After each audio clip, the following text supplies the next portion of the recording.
debido a la gravedad del hambre, los hijos de Jacob se ven obligados a regresar a Egipto, acompañados en esta ocasión por su hermano menor, Benjamín. Y una vez en Egipto, tienen una audiencia otra vez con José y le presentan a Benjamín. Ahora José aún no se da a conocer a sus hermanos. Lo que les impulsa a viajar a Egipto de nuevo es, como dijimos, la gravedad del hambre. Si se hubiera disminuido el hambre, creemos que Simeón habría tenido que pasar toda su vida en la cárcel en Egipto, o por lo menos hasta cuando su hermano lo pusiera en libertad. Sin duda, este capítulo 43 es otro de los capítulos dramáticos en el libro de Génesis. No conocemos nada que sea tan conmovedor como el encuentro de Benjamín con José. Leamos los primeros 2 versículos de este capítulo 43 de Génesis. El hambre era grande en la tierra, y aconteció que cuando acabaron de comer el trigo que trajeron de Egipto, les dijo su padre, «Volved y comprad para nosotros un poco de alimento». Jacob se daba cuenta que morirían de hambre si no iban a Egipto. En el versículo 3 vemos que Judá es quien responde a su padre. Respondió Judá diciendo, «Aquel varón nos protestó con ánimo resuelto, diciendo, No veréis mi rostro si no traéis a vuestro hermano con vosotros». Al decir aquel varón, Judá por supuesto se refiere a su hermano José, aunque ellos mismos no lo sabían todavía. Pero Judá continúa hablando en esta misma porción bíblica, y dice en los versículos 4 y 5 de este capítulo 43 de Génesis, «Si enviares a nuestro hermano con nosotros, descenderemos y te compraremos alimento. Pero si no le enviares, no descenderemos, porque aquel varón nos dijo, No veréis mi rostro si no traéis a vuestro hermano con vosotros». José les había dado una orden y ellos la entendían muy bien. O llevaban a Benjamín o no iban. Era así de sencillo. Ahora el pobre Jacob está realmente frustrado, como lo vemos en los versículos 6 y 7 de este capítulo 43 de Génesis. Dijo entonces Israel, ¿por qué me hicisteis tanto mal, declarando al varón que teníais otro hermano? Y ellos respondieron, Aquel varón nos preguntó expresamente por nosotros y por nuestra familia, diciendo, ¿vive aún vuestro padre? ¿Tenéis otro hermano? Y le declaramos conforme a estas palabras. ¿Acaso podíamos saber que él nos diría, haced venir a vuestro hermano? Jacob no se daba cuenta que ya José lo sabía todo, y así expresó su deseo de que sus hijos hubieran guardado silencio en cuanto a Benjamín. Los hermanos realmente eran muy razonables en su contestación a su padre, y dijeron que no había sido su intención declararlo todo, pero que el varón egipcio había seguido indagándoles. José quería obtener su información y no dejaría de indagarles hasta cuando la obtuviera. Nosotros bien sabemos eso. Leamos entonces los versículos 8 al 10 de Génesis capítulo 43. Entonces Judá dijo a Israel su padre, Envía al joven conmigo, y nos levantaremos e iremos, a fin de que vivamos y no muramos nosotros, y tú y nuestros niños. Yo te respondo por él, a mí me pedirás cuenta. Si yo no te lo vuelvo a traer, y si no lo pongo delante de ti, seré para ti el culpable para siempre. Pues si no nos hubiéramos detenido, ciertamente hubiéramos ya vuelto 2 veces. Vemos pues que Judá promete salir como fiador de Benjamín. Amigo oyente, usted y yo tenemos un fiador hoy día, Jesucristo, quien procedió precisamente de la tribu de Judá. El Señor Jesús tomó aquel puesto y llegó a constituirse en mi fiador. Tomó el lugar mío y mi condena. A mí no me era posible cumplir los requisitos de Dios. Yo no podía satisfacer las normas suyas. No podía llegar a su nivel. Pero el Señor Jesús intervino y llegó a constituirse en mi fiador, dando su vida por mí. ¿Qué cuadro tenemos aquí, amigo oyente? Judá le dice al padre que ya pudieron haber estado de vuelta si Jacob hubiera dejado que salieran de inmediato. Leamos ahora los versículos 11 al 14. Entonces Israel su padre les respondió, Pues que así es, hacedlo. Tomad de lo mejor de la tierra en vuestros sacos, y llevad a aquel varón un presente, un poco de bálsamo, un poco de miel, aromas y mirra, nueces y almendras. Note usted que lo que le faltaba era grano, le faltaba pan, el sostén de la vida. Al parecer tenían miel y especies. Así pues, Jacob dice que deben llevar al hombre algún regalo. Vamos a halagarlo, eso es lo que realmente quiere decir con el regalo. Sigamos leyendo ahora desde el versículo 12. Y tomad en vuestras manos doble cantidad de dinero, y llevad en vuestra mano el dinero vuelto en las bocas de vuestros costales. Quizá fue equivocación. Tomad también a vuestro hermano, y levantaos, y volved a aquel varón. Y el Dios omnipotente os dé misericordia delante de aquel varón, y os suelte al otro vuestro hermano, y a este Benjamín. Y si he de ser privado de mis hijos, séalo. Jacob pues tuvo que abandonar a Benjamín y dejar que acompañara a los otros hermanos. Ahora el versículo 15 dice, Entonces tomaron aquellos varones el presente, y tomaron en su mano doble cantidad de dinero, y a Benjamín, y se levantaron y descendieron a Egipto, y se presentaron delante de José. Este es un momento dramático. Notemos que no son 10 u 11, sino todos los 12 hijos que se reúnen ahora. Leamos el versículo 16. Y vio José a Benjamín con ellos, y dijo al mayordomo de su casa, Lleva a casa a esos hombres, y degüella una res, y prepárala, pues estos hombres comerán conmigo al mediodía. Quizá podemos preguntarnos, ¿por qué José los invitó a su casa? Bueno, creemos que el motivo es muy obvio. No quería identificarse públicamente como hermano de ellos. Era un asunto personal. Notemos entonces que, según el versículo 17, E hizo el hombre como José dijo, y llevó a los hombres a casa de José. Ahora el versículo 18 refleja la situación tensa que vivían los hermanos de José. Entonces aquellos hombres tuvieron temor cuando fueron llevados a casa de José, y decían, Por el dinero que fue devuelto en nuestros costales la primera vez, nos han traído aquí, para tendernos lazo y atacarnos y tomarnos por siervos a nosotros y a nuestros asnos. Estos hombres ahora sí que estaban aterrorizados. No podían imaginarse que él los convidaba a su casa para bien. Los había tratado tan ásperamente antes, y ahora los convida al almuerzo en su propia casa. De nuevo, hay algo aquí que, bajo circunstancias ordinarias, hubiera sido algo de qué jactarse. Amigo oyente, ¿no se jactaría usted si el presidente de su país le hubiera convidado a su casa para cenar con él? Seguramente usted lo consideraría un honor y privilegio maravilloso. Sin embargo, para estos hombres, tal invitación no les produjo ningún gozo. Y es que tenían un complejo de culpabilidad. Se sienten culpables con respecto a todo lo que les pasa porque ellos son los que vendieron a su hermano. La culpabilidad hace que el gozo se vuelva en miseria. En su temor se preguntan y comienzan a especular. ¿Será posible que este hombre quiera hacernos esclavos por causa del dinero que se hallaba en los sacos? Bueno, ellos realmente no habían titubeado cuando decidieron vender a José como esclavo a la tierra de Egipto. Notemos ahora en los versículos 19 al 21 lo siguiente. Y se acercaron al mayordomo de la casa de José, y le hablaron a la entrada de la casa, y dijeron, Ay, señor nuestro, nosotros en realidad de verdad descendimos al principio a comprar alimentos. Y aconteció que cuando llegamos al mesón y abrimos nuestros costales, he aquí el dinero de cada uno estaba en la boca de su costal, nuestro dinero en su justo peso, y lo hemos vuelto a traer con nosotros. Note usted que empiezan a disculparse. Aún se lo cuentan a este hombre, quien evidentemente era un oficial. Leamos el versículo 22. Hemos también traído en nuestras manos otro dinero para comprar alimentos. Nosotros no sabemos quién haya puesto nuestro dinero en nuestros costales. Este oficial aparentemente había recibido instrucciones sobre cómo responder, pues en el versículo 23 dice, Él les respondió, Paz a vosotros, no temáis. Vuestro Dios y el Dios de vuestro Padre os dio el tesoro en vuestros costales. Yo recibí vuestro dinero. Y sacó a Simeón a ellos. Evidentemente el oficial había llegado a un conocimiento del Dios vivo y verdadero por medio del testimonio de José. Creemos que José le había dado a conocer su secreto, por lo menos en forma parcial. Cuando el hombre les dijo que él recibió el dinero, creemos que los aterrorizó aún más. Veamos el versículo 24. Y llevó aquel varón a los hombres a casa de José, y les dio agua, y lavaron sus pies, y dio de comer a sus asnos. Vemos aquí de nuevo la costumbre de lavar los pies. La vimos ya en la vida de Abraham y luego en la ciudad de Sodoma. Era la costumbre de aquel entonces. Ahora los versículos 25 y 26 de Génesis capítulo 43 dicen, Y ellos prepararon el presente, entre tanto que venía José a mediodía, porque habían oído que allí habrían de comer pan. Y vino José a casa, y ellos le trajeron el presente que tenían en su mano dentro de la casa, y se inclinaron ante él hasta la tierra.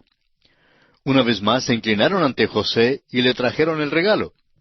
Recuerde usted que su padre les había dicho que llevaran un regalo a este hombre. Pero aquí los vemos inclinándose hasta la tierra. Eso, una vez más, es el cumplimiento de la profecía. Los sueños de José se están cumpliendo. Ahora veamos los versículos 27 y 28. Entonces les preguntó José cómo estaban, y dijo, ¿Vuestro padre, el anciano que dijisteis, lo pasa bien? ¿Vive todavía? Y ellos respondieron, Bien va a tu siervo nuestro padre, aún vive. Y se inclinaron e hicieron reverencia. Vea usted este drama, amigo oyente. José sin duda está sentado en un lugar elevado, un lugar de eminencia. Estos hombres se inclinan ante él. Al levantarse ellos, José los mira frente a frente, y ellos a su vez lo miran a él. Les pregunta por el padre si aún vive y cómo le va a él.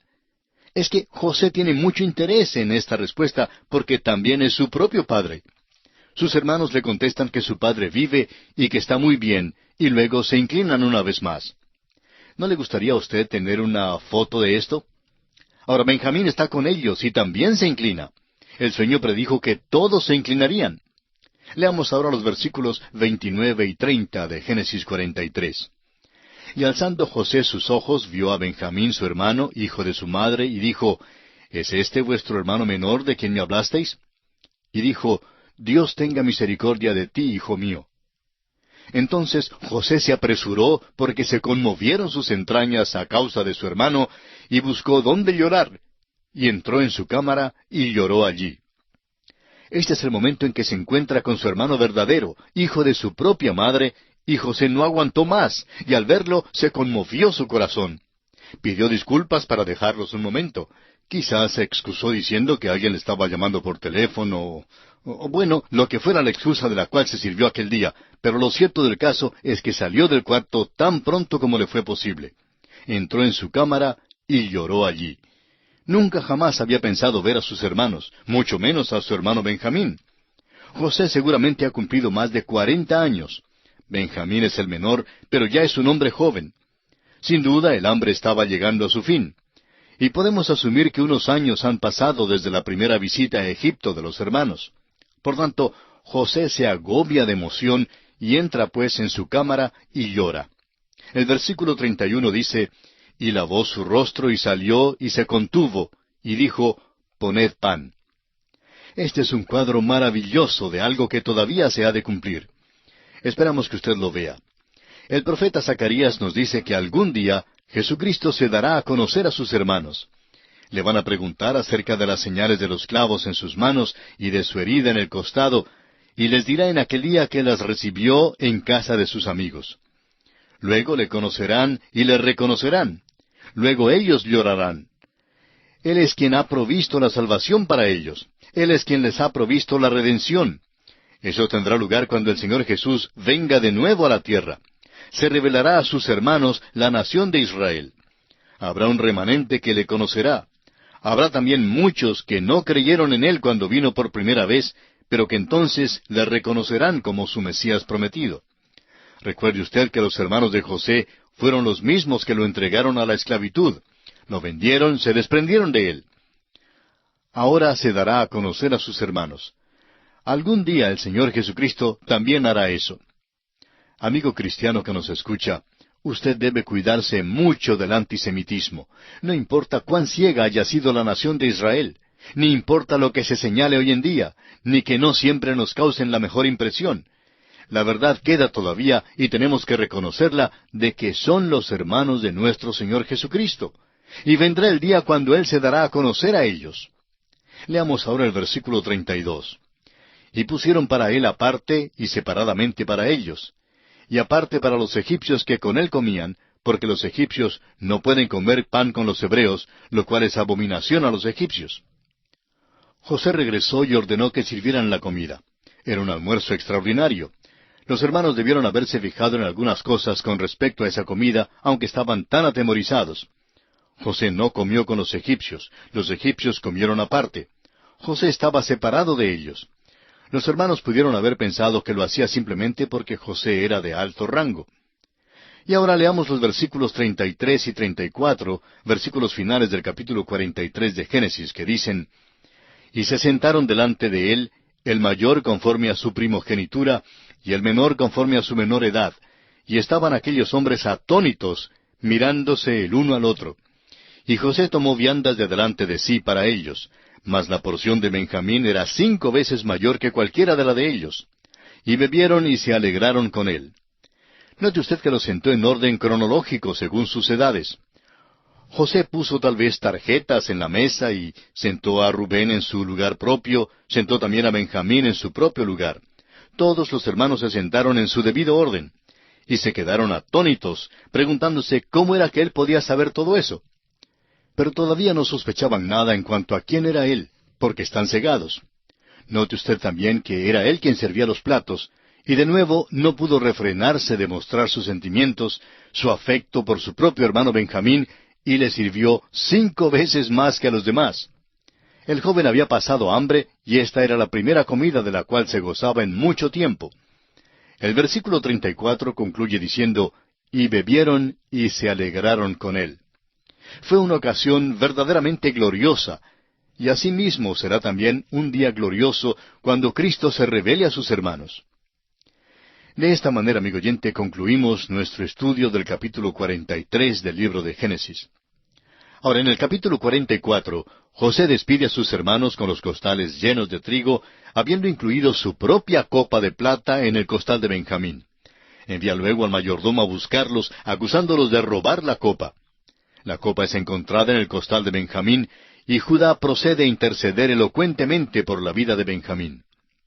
Una vez más tenemos aquí un capítulo dramático y maravilloso. José tiene otra cosa preparada en secreto cuando despide a sus hermanos con el trigo. Y es el examinar a sus hermanos con respecto a su afecto y amor para con Benjamín y su padre. No olvidemos que lo habían vendido a él como esclavo. Ahora José se preguntaría, ¿habrán cambiado de corazón? ¿Habría uno entre ellos que estuviera dispuesto a sacrificarse por su hermano? Le era necesario satisfacerse en cuanto a esto antes de darse a conocer a sus hermanos. La prueba que usa aquí le daría la evidencia absoluta de que sus hermanos no repetirían el episodio que él había experimentado antes en sus manos. Judá se constituye en vocero del grupo y aquí se ve algo maravilloso. Está dispuesto a tomar el lugar de Benjamín, y su defensa elocuente a favor de Benjamín es uno de los pasajes más conmovedores en la Biblia. Leamos este relato en Génesis capítulo 44. Vamos a leer los versículos 1 al 7. Mandó José al mayordomo de su casa, diciendo, llena de alimento los costales de estos varones cuanto puedan llevar, y pon el dinero de cada uno en la boca de su costal. Y pondrás mi copa, la copa de plata, en la boca del costal del menor, con el dinero de su trigo. Y él hizo como dijo José. Venida la mañana, los hombres fueron despedidos con sus asnos. Habiendo ellos salido de la ciudad de la que aún no se habían alejado, dijo José a su mayordomo, levántate y sigue a esos hombres, y cuando los alcances diles, ¿por qué habéis vuelto mal por bien? ¿Por qué habéis robado mi copa de plata? ¿No es esta en la que bebe mi señor y por la que suele adivinar? Habéis hecho mal en lo que hicisteis. Cuando él los alcanzó, les dijo estas palabras, y ellos respondieron, ¿por qué dice nuestro señor tales cosas? Nunca tal hagan tus siervos. Vemos aquí que José se despide de sus hermanos y que ellos empiezan su viaje de regreso pensando que todo marcha bien. No tienen ninguna idea de que la copa de José esté en el costal de Benjamín. Al alejarse un poco de la ciudad, una compañía los alcanza. Los acusan de robar la copa de José. Y añaden que José utilizaba esta copa para adivinar. Recordemos que José era profeta y que le era posible predecir el futuro. Sabemos que esto es verdad porque interpretó él mismo los sueños del jefe de los panaderos y del jefe de los coperos y aún del mismo faraón. Puede ser que haya usado esta copa para adivinar, o quizá el mayordomo creía que la usaba con este fin. Pero debemos comprender que su don de la profecía era un don que procedía de Dios, es decir, un don que Dios le había dado, y que esto era antes de que estuviera escrita cualquier revelación o profecía bíblica. Nunca debemos coger una taza y estudiar las hojas del té, ni debemos contemplar el horóscopo con el cual se involucran tantas personas. Es una tontería absoluta y una trampa diabólica. Eso revela la triste condición espiritual de las personas que hoy en día acuden a tal tipo de cosa. Pero José tenía un don y no estaba en la copa. Su don procedía de Dios.